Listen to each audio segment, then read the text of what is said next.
তবে যত রকমের গুনাহ করি না কেন আমাদেরকে আল্লাহ পাকের দরবারে সবসময় ক্ষমা চাওয়া দরকার। যে যত বেশি ক্ষমা চাইবে আল্লাহর কাছে, তওবা করবে, সে তত বেশি আল্লাহ পাকের নিকটবর্তী হতে পারবে, আল্লাহ পাকের কাছাকাছি যাইতে পারবে।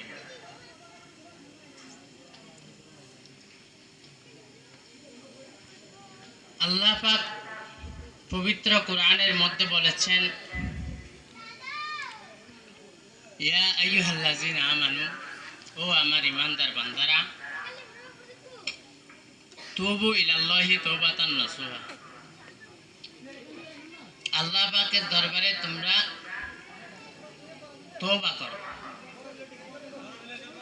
কি রকম তওবা? তাওবাতুন নাসুহা,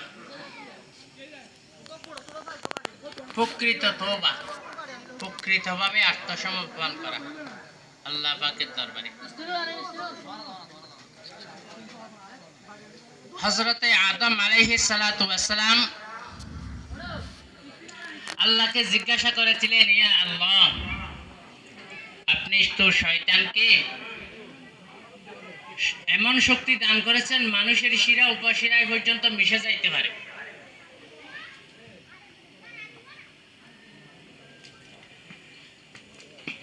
এখন এই শয়তানের কাছ থেকে বাঁচার উপায় কি? আল্লাহ পাক ডাক দিয়ে বলেন, ও আদম, তোমার যখন কোনো সন্তান জন্ম নিবে, ওই সন্তানেরা যাতে শয়তানের ওয়াসওয়াসায় না পড়ে, শয়তান যেন তাদের কোনো ক্ষতি করতে না পারে, আমি এই জন্য তাদের কাছে ফেরেশতা নিযুক্ত করিয়া দিব।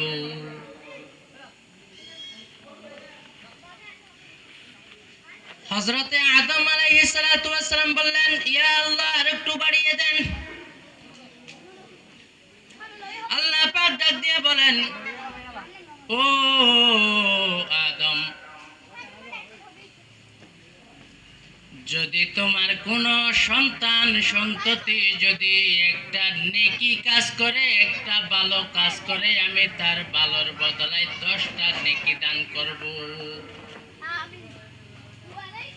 আর যদি শুধুমাত্র একটা গুনাহ করে, আমি তাকে শুধুমাত্র একটা গুনাহ দিব। আর যদি ওই গুনাহটা আমার কাছে ক্ষমা চায়, আমি তাও মাফ করিয়া দিব। আমি তাকে একটা গুনাহ দিব আর ওই গুনাহটা ক্ষমাও করে দিব। কত দয়ালু আল্লাহ। হযরতে আদম আলাইহিস সালাতু ওয়াস সালাম বললেন, ইয়া আল্লাহ, আর একটু বাড়িয়ে দেন। আল্লাহ পাক ডাক দিয়ে বলেন, ও আদম, তোমার কোন সন্তান সন্ততি যখন আমার কাছে তওবা করবে, মৃত্যুর আগ পর্যন্ত আমি তাদের তওবা কবুল করিয়া তাকে চিরজীবনের সমস্ত গুনাহ মাফ করিয়া দিব। আদম আলাইহিস সালাতু ওয়াস সালাম আবার বললেন, ইয়া আল্লাহ, আর একটু বাড়িয়ে দিন। আল্লাহ পাক ডাক দিয়ে বলেন, কুল ইয়া ইবাদিয়াল্লাযিনা আসরাফু আলা আনফুসিহিম লা তাকনাতু মির রাহমাতিল্লাহ ইন্নাল্লাহা ইয়াগফিরুয যুনুবা জামিআ ইন্নাহু হুয়াল গফুরুর রহিম। ও নবী, আপনি জানিয়ে দেন, যদি কোন বান্দা নিজেদের উপর জুলুম করে, গুনাহ করে এবং আমার কাছে যদি ক্ষমা চাই, আমি নিশ্চয় নিশ্চয় ওই বান্দাকে ক্ষমা করিয়া দিব। আমি গুনাহ করার পরে যদি ক্ষমা চাই, তওবা করে, আমি তার তওবা কবুল করব।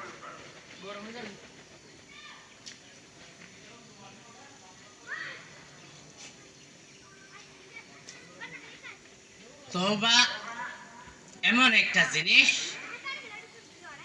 আল্লাহ পাকের দরবারে সব সময় তওবা করা দরকার। কারণ আমাদের কত রকমের গুনাহ হয়ে যায়, শিরিক গুনাহ, বেদাত গুনাহ, ছোট গুনাহ, বড় গুনাহ, জেনার গুনাহ, চোখের গুনাহ, হাতের গুনাহ, পায়ের গুনাহ, কলবের গুনাহ, কত রকমের গুনাহ যে আমরা করি তার কোনো হিসাব নেই। চলন্ত অবস্থায় করি, দাঁড়ানো অবস্থায় করি, ঘুমন্ত অবস্থায় করি, কত রকমের গুনাহ যে করি আমরা তাও জানি না। এই জন্যে আমাদেরকে সব সময় আল্লাহ পাকের দরবারে ক্ষমা ক্ষমা চাওয়া, তওবা করা দরকার। তওবা কবুল হয়, আল্লাহ পাক তওবা কখন কবুল করেন?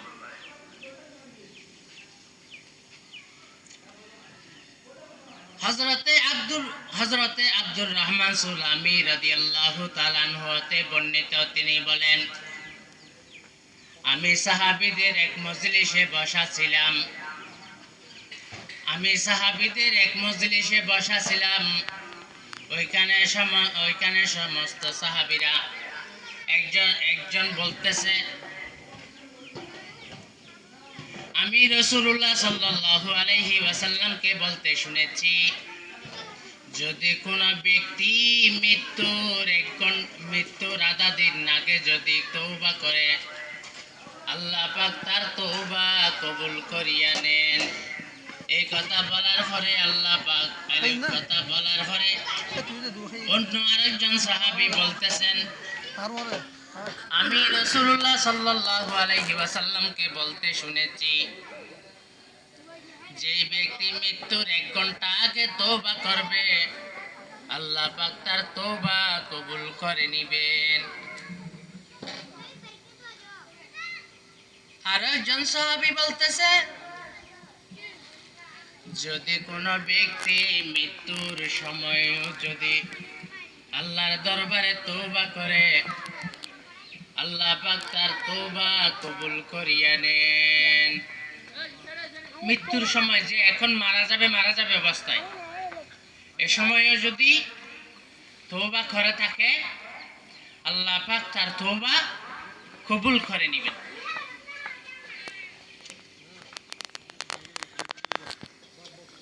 মুহাম্মদ ইবনে মুতারিফ রাহমাতুল্লাহি আলাইহি বলতেছেন, মানুষের অবাক করা চরিত্র দেখে আল্লাহ পাকের আশ্চর্য মনে হয়। বান্দারা সব সময় গুনাহ করে, আবার আমার কাছে ক্ষমা চাই, আমি তাকে ক্ষমা করে দিই। ক্ষমা করে দেওয়ার পরে আবার গিয়ে গুনাহ করে, আবার আমার কাছে ক্ষমা চাই, আমি আবার তাদেরকে ক্ষমা করিয়া দেই। ক্ষমা করে দেওয়ার পরে আবার যাই গুনাহ করে, আবার আমার কাছে ক্ষমা চাই, আমি তাদেরকে আবার ক্ষমা করে দিই। এইভাবে তারা গুনাহও ছাড়ে না, আবার আমার রহমতের আশা থেকেও নিরাশ হয় না। গুনাহ করে আবার আমার দরবারে ক্ষমা চাই, গুনাহ করে আমার দরবারে ক্ষমা চাই। যতবার ক্ষমা চাই আমি ততবার তাদেরকে ক্ষমা করিয়া দিই। আল্লাহ পাক ডাক দিয়া বলেন, ও ফেরেশতারা, তোমরা সাক্ষী থাকো,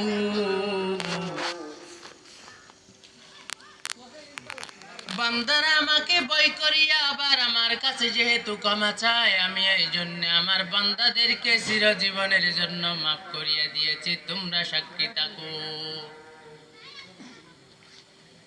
এখন কথা হলো, আমাদেরকে সব সময় তওবা করতে হবে, আল্লাহর কাছে হাত তুলে মোনাজাত করতে হবে, দোয়া করতে হবে।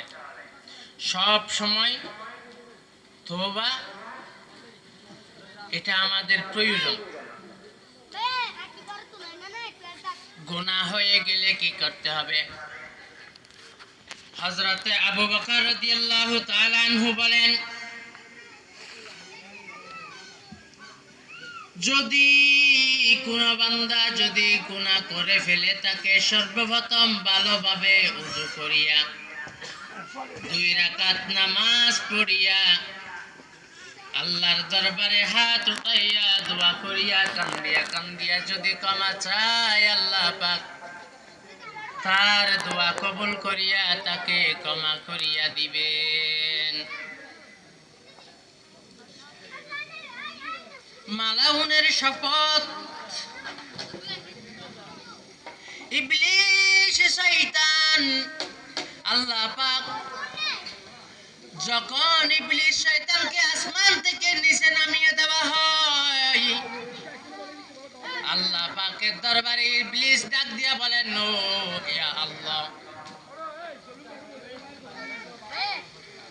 আমি আপনার ইজ্জত এবং সম্মানের উপর কসম করিয়া বলতেছি, মানুষ যতক্ষণ পর্যন্ত জাহান্নামী বানাইতে পারবো না, মানুষকে যতক্ষণ পর্যন্ত আমি জাহান্নামী বানাইতে পারবো না, ততক্ষণ পর্যন্ত আমি তার পিছন থেকে ছাড়বো না, তার কলবটাকে নষ্ট করিয়া দিব, তাকে ধ্বংস করিয়া দিব।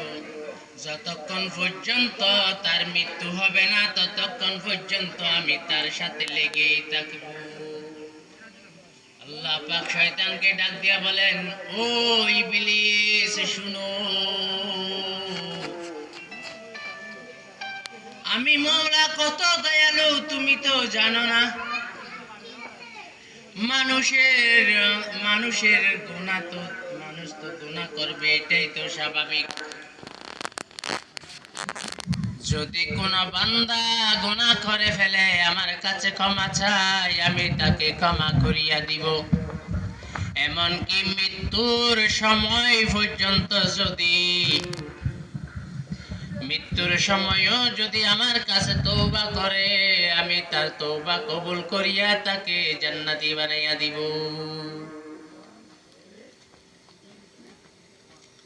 এখন শয়তান আফসোস করে, কিরে, সারা জীবন একজন ব্যক্তির পিছনে ঘুরিয়া ঘুরিয়া তাকে জাহান্নামী বানাইলাম, সে মৃত্যুর সময় আল্লাহর কাছে তওবা করে,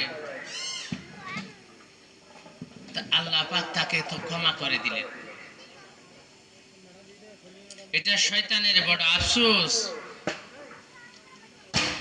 আমাদের দুই কাঁধের মধ্যে দুইটা ফেরেশতা আছে, মুনকির নকির। একজন লিখে ভালো কাজ, ভালো কাজের আমলগুলো একজনে লিখে, আরেকজন খারাপ কাজের আমলগুলো আরেকজনে লিখে। কিতাবের মধ্যে আছে ডান কাঁধের ফেরেশতা বাম কাঁধের ফেরেশতাকে পরিচালনা করেন, ডান কাঁধের ফেরেশতা বাম কাঁধের ফেরেশতাকে পরিচালনা করেন। বান্দা যখন একটা নেকি কাজ করে, সাথে সাথে নেকি ফেরেশতা 10টা নেকি লিখে ফেলে।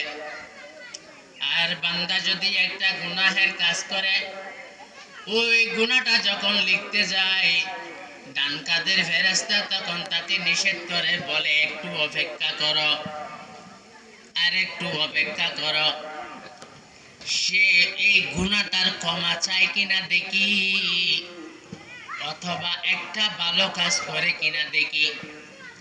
এইভাবে গুনাহ করতে করতে 5টা গুনাহ পর্যন্ত করে ফেলেছে, ক্ষমা চাই নাই।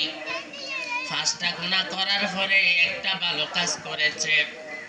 ডান কাঁধের ফেরেশতা বাম কাঁধের ফেরেশতাকে ডাক দিয়ে বলেন, ও ফেরেশতা শুনো, একটা ভালো কাজের প্রতিদান হলো 10 নেকি। 10 নেকির মধ্যে 5টা নেকি, ওই 5টি খারাপ আমলের কারণে 5টা নেকি আমি বাদ দিয়ে দিলাম, সমান সমান করে দিলাম। অতএব তুমিও 5টি গুনাহ লিখিও না, আমিও 5টি গুনাহ বাদ দিয়ে দিই, আমিও 5টি নেকি বাদ দিয়ে দিলাম। 5টা নেকির বদলায় 5টা গুনাহ বাদ দিয়ে দিয়ে আর 5টা নেকি লেখা হই।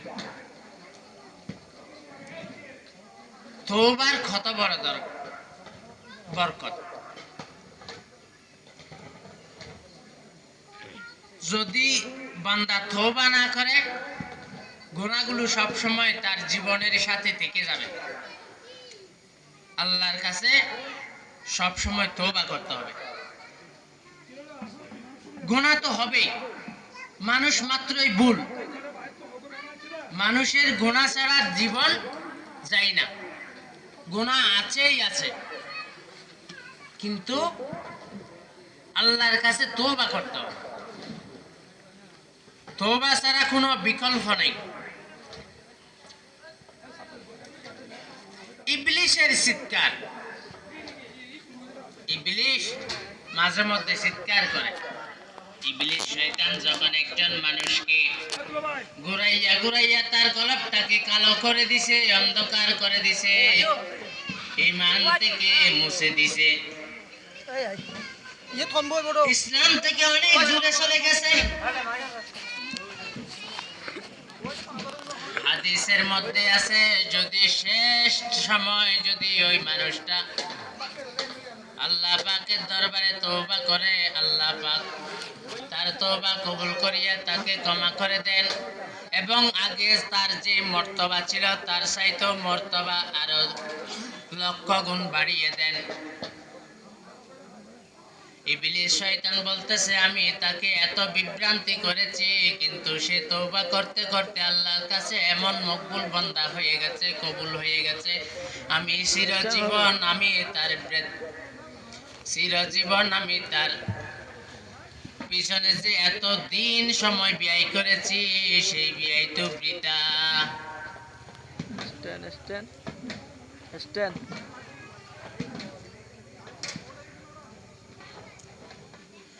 ওই যে সুলতান মাহমুদ গজনবী রহমাতুল্লাহি আলাইহি, সুলতান মাহমুদ গজনবী রহমাতুল্লাহি আলাইহি শাসনকাল অবস্থায় একদিন রাতের এশারের নামাজ পড়িয়া একটা পাহাড়ি এলাকা দিয়ে যাইতেছে, এলাকা পরিদর্শন করতেছে, কে কি অবস্থায় আছে, প্রজারা কি অবস্থায় আছে দেখতেছে। যাইতে যাইতে একটা পাহাড়ি রাস্তা দিয়ে যখন যায়, রাস্তার মধ্যে অন্ধকার রাস্তা, জঙ্গলের মধ্যে দেখে চারজন মানুষ দেখতে পেলেন। সুলতান মাহমুদ গজনবী রহমাতুল্লাহি আলাইহি তাদেরকে দেখলেন এবং মনে মনে চিন্তা করলেন, এই চারজন মানুষ মনে হয় আল্লাহর বুজুর্গ বান্দা, এরা মনে হয় আল্লাহ পাকের দরবারে তাহাজ্জুদের নামাজ পড়ার জন্য পাহাড়ের মধ্যে আসিয়া ইবাদত করার জন্য গোপন স্থানে এসেছে। এদেরকে ডিস্টার্ব করিয়া লাভ নাই, আমি আমার কাজে চলে যাই। এই কথা বলার পরে সুলতান মাহমুদ গজনবী রহমাতুল্লাহি আলাইহি রাস্তা দিয়ে যাইতেছেন। ওই চারজন ডাকাত সুলতান মাহমুদ গজনবী রহমাতুল্লাহ আলাইহিকে ডাক দিয়া বলেন, এই সুরের বেটা, সুর কই যাস? একা একা এত গভীর রাত্রে চুরি করতে যাবি? একা চুরি করি তো কোনো লাভ নাই, আয় আয় আমাদের দলে আয়, আমাদের সাথে চিরজীবন কত চুরি করেছিস, এখন আর চুরি করার দরকার নাই, আমাদের সাথে আসি ডাকাতি করবি।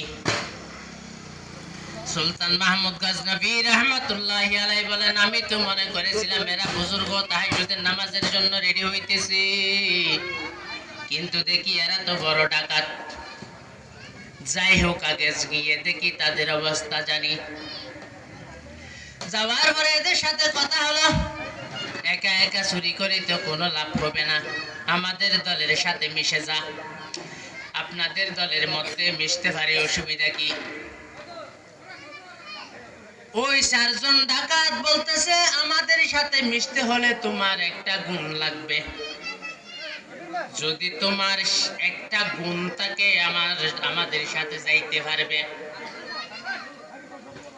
কারণ আমরা যে চারজন ব্যক্তি এখানে আছি, ওই চারজনের 4টা গুণ আছে, ওই গুণ ওয়ালা ব্যক্তি আমরা এখানে জমা হয়েছি। তুমিও যদি আমাদের সাথে থাকতে চাও, তাহলে তোমারও একটা গুণ লাগবে। সুলতান মাহমুদ গজনবী রহমাতুল্লাহি আলাইহি বলেন, তাহলে বলো তোমাদের কি গুণ আছে? একজন বলতেছেন, আমি গভীর অন্ধকার, গুটগুটে অন্ধকার রাত্রের মধ্যে আমি কুকুর বিড়ালের চাইতেও বেশি দেখি।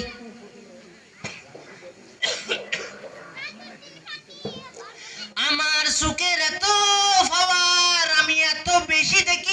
কুকুর বিড়ালও আমার মতো রাতের বেলা দেখে না, আমি এত জোরালো ভাবে দেখি। সুলতান মাহমুদ গজনবী রহমতুল্লাহি আলাইহি বলেন, ঠিক আছে তাহলে তো তোমার একটা গুণ আছে, বুঝলাম। আর একজন বলতেছে আমারও একটা গুণ আছে, যখন কোন ঘরের মধ্যে আমরা ডাকাতি করতে যাই, ওই ঘরের মধ্যে যদি কুকুর গেউ গেউ করিয়া ডাক মারে, আমি কুকুরের ভাষাগুলো বুঝি। সুলতান মাহমুদ গজনবী রহমতুল্লাহি আলাইহি বলেন, তাহলে তোমারও একটা গুণ আছে, আমি বুঝতে পেরেছি। আরেকজন বলতেছে যখন আমরা কোন ঘরের দরজায় ডাকাতি করতে যাব, চুরি করতে যাব, ঘরের দরজায় গিয়া দেখি বাইরে থেকে তালা মারা অথবা ভিতর থেকে বন্ধ করা, ঘরের দরজা তো অবশ্যই রাতের বেলায় আটকানো, যদি ঘরের ভিতরে মানুষ না থাকে তাহলে বাইরে তালা লাগানো থাকে, আর যদি ঘরের ভিতরে মানুষ থাকে তাহলে ভিতর থেকে দরজা বন্ধ করা থাকে। আমার এমন একটা গুণ আছে, ঘরের দরজায় গিয়ে যদি আমি টাস টাস করে 3টা হাতের তালু মারি, সাথে সাথে ভিতরের হুক যত থাকুক না কেন অটোমেটিকলি খুলে যায়, বাইরে যদি তালা থাকে সেটাও খুলে যায়। বাদশা বলতেছেন তাহলে তোমারও একটা গুণ আছে, বুঝতে পারলাম। তোমার কি গুণ আছে? আমার একটা গুণ আছে, যে গুণটা আমার কাছে আছে ওইটা হলো আমার নাকের ভিতরে। যে ঘরের মধ্যে আমরা ডাকাতি করতে যাব, ওই ঘরের মধ্যে গিয়ে যখন আমি নাক দিয়ে শুকিয়ে দেখি আমি টাকার সুগন্ধি পাই, স্বর্ণ অলঙ্কারের সুগন্ধি পাই, মণিমুক্তের সুগন্ধি আমি পাই। যদিও মাটির ভিতরে থাকে, আমি মাটি শুকিয়ে বলতে পারি নিচে দ্বন্দ্বলত আছে। আলমারির পাশে যাইয়া যদি শুকিয়ে দেখি মাটি আলমারির ভিতরে টাকা পয়সা আছে, এটা আমি জানি। আমাদের 7 জনের 7টা গুণ। রাতের বেলায় অন্ধকারে ভালোভাবে দেখি, কুকুর বিড়ালের চাইতে বেশি। কুকুরের বাসা বুঝি 2য় জন। 3 নম্বর ব্যক্তি তালি দিলে তালা খুলে যায়। 4 নম্বর ব্যক্তি নাক দিয়ে শুকিয়ে সমস্ত কিছু বুঝতে পারি। যদি আপনার কোনো গুণ থাকে, তোমার যদি কোনো গুণ থাকে, আমাদের সাথে যাইতে পারো। বাচ্চা বলতেছে আমারও একটা গুণ আছে। কি গুণ আছে? এই যে আমার দাড়ির মধ্যে, দাড়িগুলো যখন আমি এদিকে 2 দিকে নাড়া দিই, তাহলে আমরা যদি কোথাও ধরা পড়ে যাই, দাড়িগুলো যদি আমরা আমি 2 দিকে নাড়া দিলে শাস্তি মওকুফ হয়ে যায়, জেল থেকে মুক্তি পাওয়া যায়, খালাসি পাওয়া যায়। আর যদি এই শুধুমাত্র একদিকে নাড়া দিই, তাহলে একেবারে চিরজীবনের জন্য মুক্তি পেয়ে যায়। ওরা 7 জন বলতেছে তাহলে তো এটাও দরকার। হয়তো আমরা অনেক সময় ধরাও যদি এক সময় খেয়ে যাই, এক সময় যদি ধরা খেয়ে যায়, তাহলে তো মুক্তিরও প্রয়োজন আছে।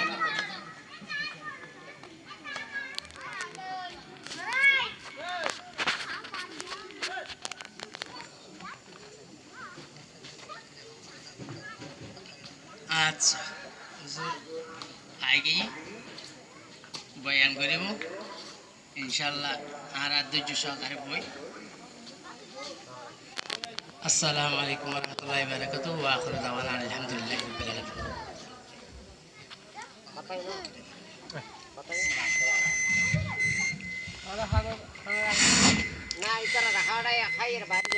এখন